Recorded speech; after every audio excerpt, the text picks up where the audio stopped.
நேயர்கள் எல்லாருக்கும் வணக்கம். 2025 வருஷம் நவம்பர் மாசத்துக்கு உண்டான ராசி பலன் இதுதான் நம்ம இந்த வீடியோல பார்க்க போறோம். அதாவது விஸ்வாவசு வருடம் ஐப்பசி மாசம் 15ஆம் தேதி சனி பகவானுக்குரிய சனிக்கிழமையில ஏகாதசி திதியில இந்த நவம்பர் மாசம் அப்படிங்கிறது பிறகுது. இந்த நவம்பர் மாசத்துல பாத்தீங்கன்னா புத சுக்கிர யோகம் இருக்கு, புதாதித்ய யோகம் இருக்கு, குருமங்கல யோகம் இருக்கு. இப்படி அற்புதமான யோகங்கள் எல்லாம் இருக்கு. அப்படிங்கறதால வாழ்க்கையே அப்படியே தலைகீழா மாறும். நிறைய நன்மைகள் அப்படிங்கிறது இருக்கு. இந்த மாசத்துக்கு உண்டான கிரக நிலைகள் அப்படின்னு பாத்தீங்கன்னா சூரியன் நீசத்துல இருக்காரு துலா ராசியில. 17ஆம் தேதி விருச்சிக ராசிக்கு போய் சூரியன் பலமடைய போறாரு. செவ்வாய் விருச்சிகத்துல இருக்கார், சூரியன் அவரோட சேர போறார். புதன் துலா ராசியில இருக்காரு, சுக்கிரன் கன்னிராசியில இருக்காரு. 3ஆம் தேதி துலா ராசியில இருக்காரு, 27ஆம் தேதி விருச்சிக ராசிக்கு போறாரு.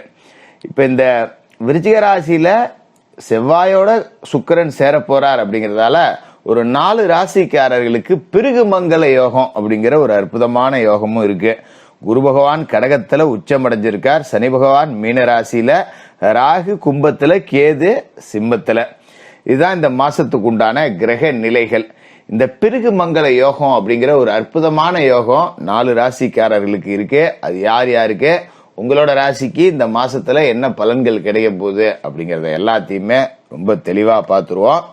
நேயர்கள் எல்லாரும் எல்லா வளமும் பெற்றிருக்க நவ கிரகங்களையும் பிரார்த்தனை பண்ணிக்கிட்டு வீடியோக்குள்ள போவோம். கன்னிராசி நேயர்களே, உங்களுக்கு இந்த நவம்பர் மாசம் எப்படி இருக்கு அப்படின்னு பாத்தீங்கன்னா, மாச தொடக்கத்துல உங்களோட ராசிநாதன் புதன் துலா ராசியில பரிவர்த்தனை யோகம் அப்படிங்கறத அடைஞ்சிருக்காரு. அதாவது ராசிநாதன் புதனுக்கு சுக்கிரன் வீடு கொடுத்திருக்கார், வீடு கொடுத்த சுக்கிரன் உங்களோட ராசியிலேயே இருக்கார். அப்படிங்கிறப்ப இதுதான் பரிவர்த்தனை யோகம் அப்படிங்கிறது. இவர் வீட்டுல அவர் இருக்கார், அவர் வீட்டுல இவர் இருக்கார்.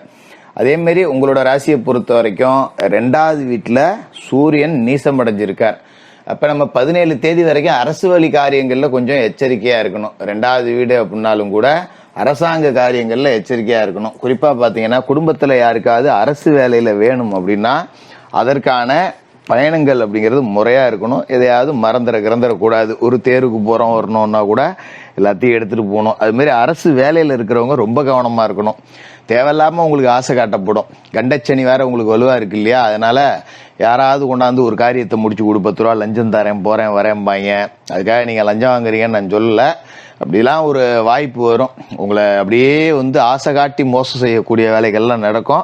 அரசு காரியங்கள்ல இருக்கிறவங்க கவனமா இருக்கணும். அது மாதிரி சண்டை சச்சரவு வம்பு வழக்கு ஏதாவது ஒரு வெளியில போற ஓனான வேட்டியில விட்டுக்கிட்ட கதையாயிடும். எவனோ எங்கேயாவது அடிச்சுட்டு கிடப்பான், நம்ம எட்டி கூட பார்க்க கூடாது.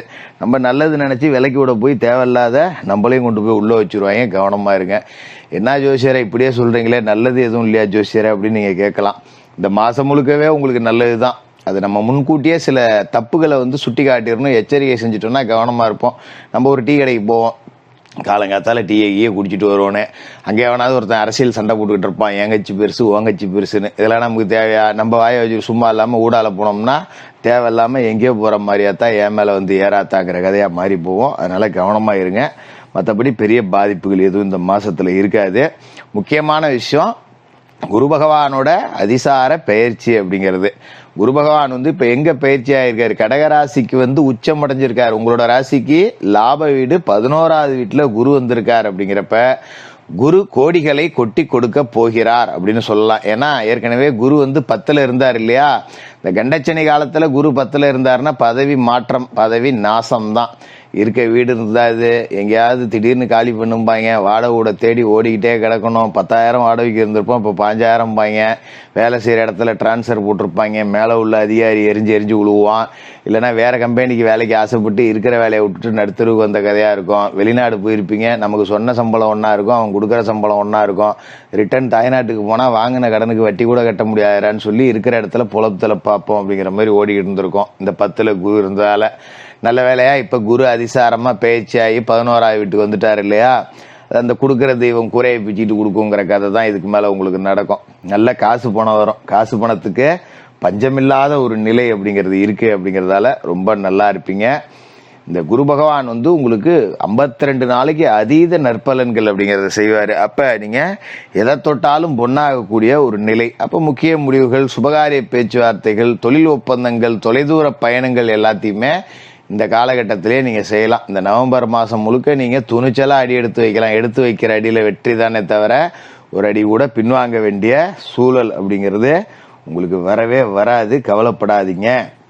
அதோட முக்கியமான விஷயம், இந்த மாதம் முழுக்க விருச்சிக ராசியில் செவ்வாய் இருக்க போகிறாரு. 3க்கும் 8க்கும் அதிபதியான செவ்வாய் சகாயஸ்தானத்தில் உட்கார்ந்துருக்காரு. அப்படிங்கும்போது நல்ல மாற்றங்கள் இருக்கும். குறிப்பாக தொழில் செய்கிற இடத்த இடம் மாற்றணும் அப்படின்னு நினைப்பீங்க. அவுட்டரில் கடை வச்சுருக்கோம், மெயினில் ஒரு கடை ஒன்று வாடகைக்கு வருது, அங்கே போனால் நல்ல வியாபாரம் பண்ணலாம். இந்த மாதிரியான முடிவுகள்லாம் எடுத்தீங்கன்னா டக்குன்னு அதில் முன்னேற்றம் வரும். அதனால் யோசிக்காமலே நீங்கள் முடிவு எடுக்கலாம். நல்லா தான் இருக்கும், கவலைப்பட வேண்டியதில்லை.